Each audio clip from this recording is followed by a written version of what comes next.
Karibu tena mtazamaji wa The World News katika kipindi hiki cha ulimwengu wa siasa. Naitwa Adam Hussein. Rais wa Burkina Faso Ibrahim Traore anasema kwamba mabeberu wanajaribu kuvunja muungano wa Sahel na wanajaribu kumvunja moyo na hatimaye wanataka aondoke madarakani. Rais wa mpito wa Burkina Faso Kapteni Ibrahim Traore ameyashutumu mataifa ya kigeni kwa kujaribu kuhujumu muungano wa mataifa ya Sahel AES kwa kuwachochea wanachama kusalitiana. Akizungumza katika sherehe ya kuinua bendera ya taifa, Traore amesema kuwa muungano wa mataifa ya Sahel umeendelea kuwa chanzo cha wasiwasi kwa mabeberu. Kulingana na ripoti ya shirika la habari la Burkina Faso, Traore amesema kila siku tunachochewa na mabeberu wanaotaka kulazimisha moja ya mataifa matatu kusaliti wenzao. Ameongeza kuwa tumezoea hali hii kwa muda sasa. Kila mara ni njama ya kuvunja mshikamano wetu. Hili linapaswa kutufikirisha kwa kina. Muungano wa mataifa ya Sahel ulianzishwa rasmi Septemba mwaka 2023 na Burkina Faso, Mali na Niger kama mkataba wa pamoja wa ulinzi na ushirikiano baada ya kuondolewa kwa wanajeshi wa Ufaransa katika mataifa hayo. Tangu wakati huo, nchi hizo zinazoongozwa na serikali za mpito za kijeshi zimejiondoa kutoka jumuiya ya ECOWAS, zikitaja kuwa chombo cha ushawishi wa mkoloni wa zamani Ufaransa na tishio kwa uhuru wao. Muungano wa mataifa ya Sahel umejiweka kama upinzani thabiti dhidi ya ushawishi wa magharibi katika ukanda wa Sahel, hususan dhidi ya mkoloni mkongwe Ufaransa.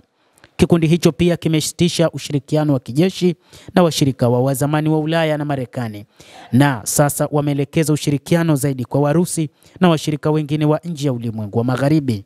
Katika wiki za hivi karibuni, maafisa wa serikali za Wagadugu, Niamey pia wameishutumu Ufaransa na Ukraine kwa kufadhili ugaidi kwa lengo la kudhoofisha serikali za kijeshi za Sahel.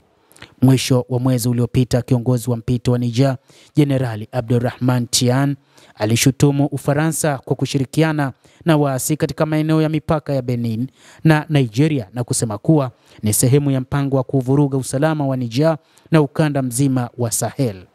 Ukraine pia imetajwa kwa madai ya kuhusika katika kutekeleza ajenda chafu ya mataifa ya magharibi kwa kutoa mafunzo na silaha kwa waasi walioko nyuma ya zaidi ya muongo mmoja wa ghasia za kijihadi nchini Mali.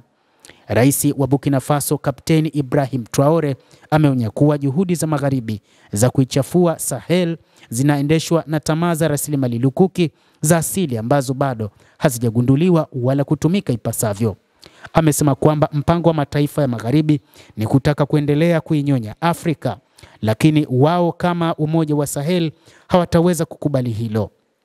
Ibrahim Traore anasema kwamba nchi za magharibi hasa Marekani wanataka kuona madini ya dhahabu pamoja na madini mengine yaliyopo ndani ya Burkina Faso, Mali na Niger na kwingineko Afrika yakiendelea kuchukuliwa na kuwafanya Waafrika kutofaidika na rasilimali zao.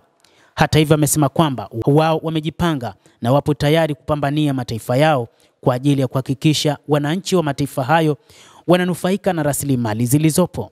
Mtazamaji wa The World News, endelea kutufuatilia, lakini nikusihi tu usisahau kulike, usisahau kucomment, kadhalika na kusubscribe channel yetu hii ili uweze kuyajua mengi yanayojiri katika ulimwengu kupitia hapa The World News.